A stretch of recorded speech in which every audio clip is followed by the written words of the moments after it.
ደግሞ አጋንንት ያለበት ሰው አጋንንትን መምህር ግርማ አጋንንት አለብኝ ብለዋል እና አጋንንት ያለበት ሰው አጋንንትን እንዴት ያወጣል ብሎ ፓስተር ቢኒያም ነው እንግዲህ የሚጠይቀው። ይህን ጥያቄዎች የሚጠይቀው ፓስተር ቢኒያም ነው። ፓስተር ቢኒያም ለምን ይጠይቀዋል? እሱ የነ መምህር ግርማ አሳዳጅ ስለሆነ የሆነ የሚደግፈው ኃይል ፈልጓል። እነ መምህር ግርማን በማሳደዱ ጉዳይ ላይ ሌላ ደጋፊ ኃይል ፈልጓል። እነ ቀሲስ ደበኩሉ እነ ማናቸው ዲያቆን ዘማርያም የተወሰነ ጊዜ ሲሉ ነበር። አሁን ትተውታል። አሁን ግን ፓስተር ቢናይም ስራዬ ብሎ የሚያሳድደው ያለው ማንን ነው? እነዚህ ጸጋ ያሉ አባቶችን ነው። ተራ ዝም ብሎ ወንጌል ሰባኪውን ብቻ አይደለም የሚናገረው። ጸጋ በደንበኛ ጸጋ ያላቸውን ሰዎችን የማዳን ኃይል በስጋም በነፍስም የማዳን ያላቸውን ነው እያሳደደ ያለው ፓስተር ቢኒያም። አሁንም ራሱ ፓስተር ነው፣ ምንም ያለ መናፍቅ ነው። ምንም የመጽሐፍ ቅዱስ ዕውቀት የለም። ምንፍቅናውን ይዞ ነው እዚህ ጋር እንደ ኦርቶዶክስ አክት የሚያደርገው እና አጋንንት ያለበት ሰው መፈወስ ይችላል ወይ ብሎ ይጠይቀዋል። አጋንንት ከውጪም ሆኖ ወይ ደግሞ ከውስጥ ሆኖ ነው የሚፈጥረው። ከውስጥ የሚኖረው ደካማ ስትሆን ነው። በነገራችን ላይ ደካማም ባትሆንም ውስጥ ይኖራል። ለምሳሌ በነገራችን ላይ በውስጥም በውጭም ሆኖ ይፈትናል አጋንንት። በውስጥ እንዴት አትሉ? በውስጥ በሽታ ሆኖ ይፈትናል። በሽታ አጋንንት ነው በሽታ የሚሆኑ በሽታ የሚሆኑ አጋንንት አሉ ይላል። አሁን ለምሳሌ በእንትን በወባ የሚመሰሉ አጋንንት አሉ ይላል። ትንኛ የምትነድፍ እንግዲህ ጋኔኑ ነደፈ ማለት ነው። በጥርስ በሽታ የሚመሰሉ አሉ ይባላል ቤተክርስቲያን። ቡዳ ይበላሃል፣ ከዛ በኋላ የጥርስ በሽታ ይዘሃል፣ ታንቀረጨጫለህ፣ ከዛው ጥርስ ሲያምህ ትኖራለህ። በእባብ የሚመሰሉ አጋንንት አሉ ይላል ድርሳነ ሚካኤል። እና እነዚህ ሰውነት ውስጥ ይገቡና በሽታ ይሆናሉ። ስለዚህ እነዚህ አጋንንት ውስጥ አሉ ማለት በሽታ የሆኑ አጋንንት ውስጥ አሉ ማለት አንተ ኃጢአተኛ ነህ ማለት አይደለም። እንደገና ደግሞ በውስጥህ ሆኖ ምርኩሳን መናፍስት ለምሳሌ ክፉ ሐሳብ ሊያሳስቡ ይችላሉ። ክፉ ሐሳብ ሁሉ ከሰይጣን ነው። ያ ክፉ ሐሳብ የሚያሳስብ ሰይጣን ውስጥ ሹክ አለ ማለት በውስጥ ሹክ አለ ማለት አንተ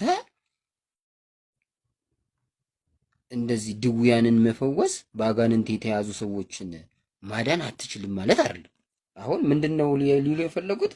መምህር ግርማ አጋንንት አለብኝ እኔ ራሴ ብለዋልና አጋንንት ያለበት ደግሞ አጋንንት ያወጣል ብሎ ይጠይቀዋል ያሬድን።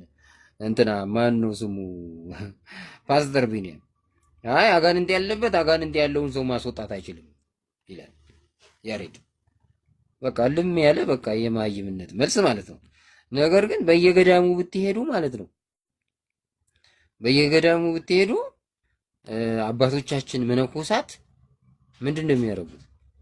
በሌላ ሰው ያለን አጋንንት ወደ ራሳቸው ስበው በዛ ሰውዬ ላይ የሚመጣው መከራ በሽታም ይሁን የተለያዩ ፈተናዎች እነሱን ላይ እንዲሆን ያደርጋሉ። ያኛውን ነፃ ያደርጉታል። ያንን ሰው አልቻለውማ። እነሱ ግን በጾም በጸሎት በስግቶቻችን በገዳም ያሉ አባቶቻችን አጋንንቱን በሰዎች ላይ አጋንንት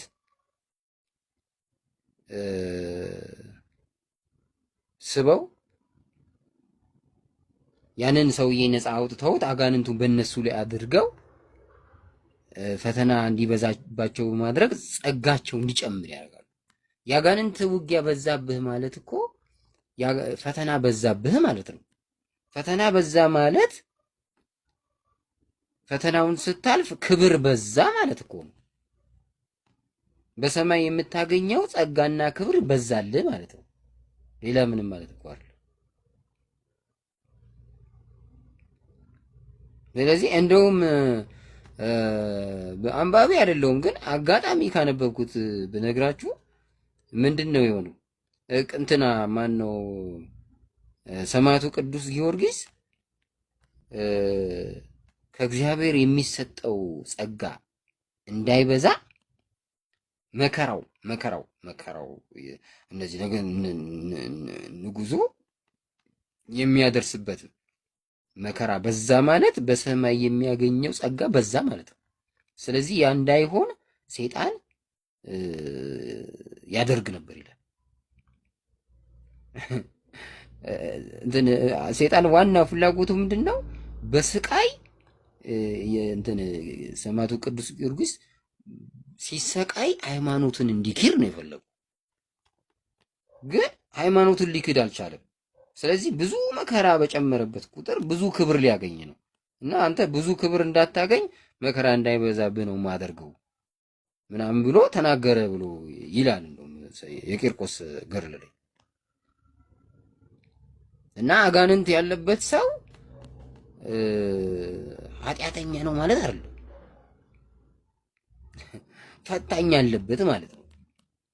ግን አጋንንት ያለበት ሰው ውስጡ ያለው አጋንንት የሚያሰራው ስራ ይወስኗል ማለት።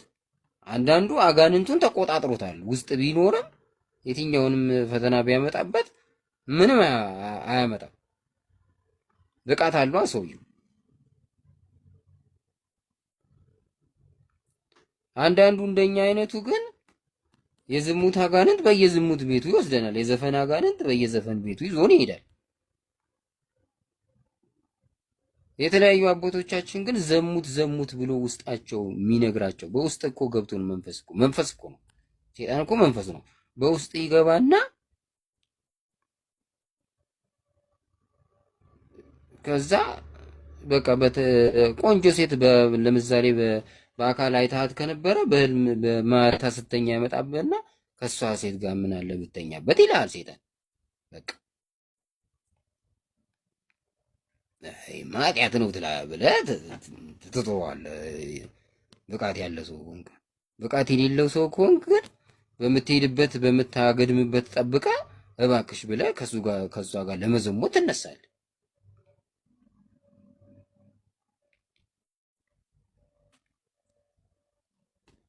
እና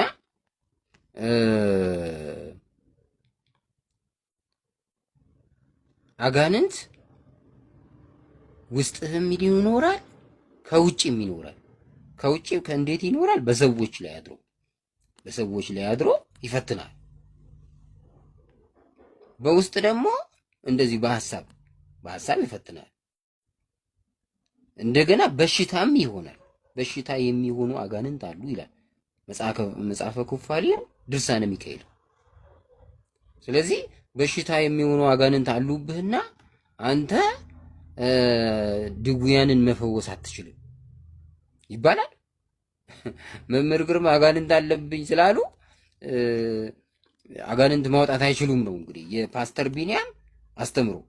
ከዛ እሱን ተቀብሎ ያሬድ ደግሞ አዎ ልክ ነህ ይለዋል። እውር ቢመራው ተያይዞ ገደል እንደሚባለው ማለት ነው። እና ስለዚህ ይህም ስህተት ነው።